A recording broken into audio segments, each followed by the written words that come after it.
mean, it's clear to me that Germany has a very influential role to play in a potential diplomatic solution to ongoing tensions and escalations of a crisis regarding Russia and Ukraine. But is there a risk here that Germany is potentially too Kremlin adjacent? Good afternoon. Good to be with you.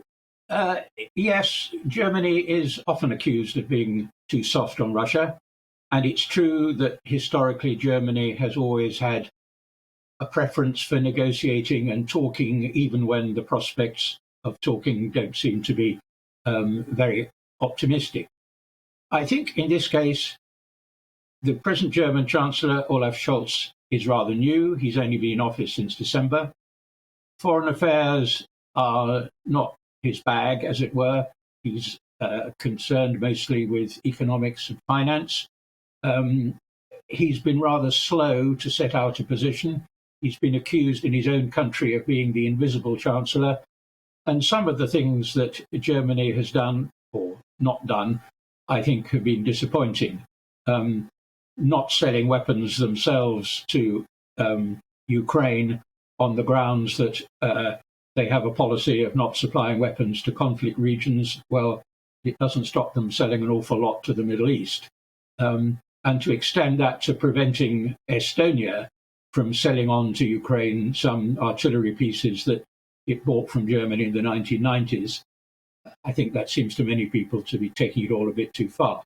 That said, Germany has in the past, under President Kohl, and even paradoxically, Chancellor Kohl, and even paradoxically under Chancellor Schröder, it has been willing to take tough decisions against Russian interests, stationing nuclear weapons in the 1980s, taking part in NATO operations in Kosovo in the 90s. So it's not the case that they always shy away, but I think the issue that has attracted most concern is their unwillingness now to come out and say openly, if Russia invades Ukraine, or more accurately, invades more of Ukraine, then they will shut the Nord Stream pipeline. Is the risk not possible that, as Scholz and Putin are meeting at this very moment, the negotiations around that famously large table are going to be on the lines of, well, listen, please don't invade Ukraine, and in return we'll let you build Nord Stream 2. We'll agree to removing some NATO troops from areas that you say. And if that is the result, and it does actually stop us from going over the precipice when it comes to conflict, is that not essentially appeasing a saber-rattling warmonger?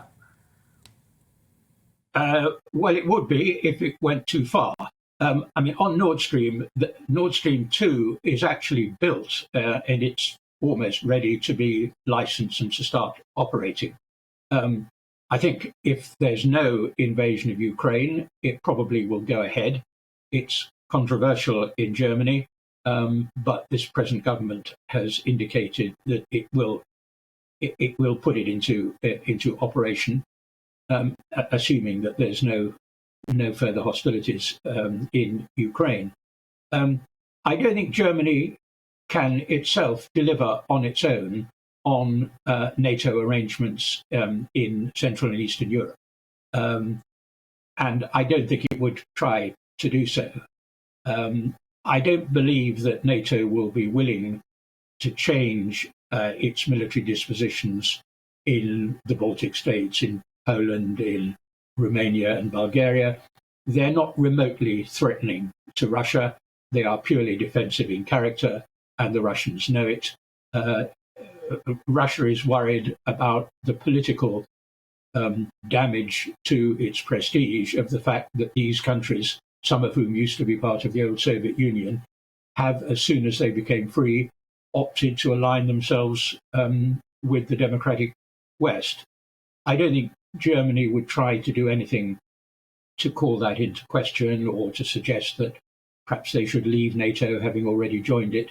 But I think it's the economic area where the Germans perhaps could have been more robust than they have been.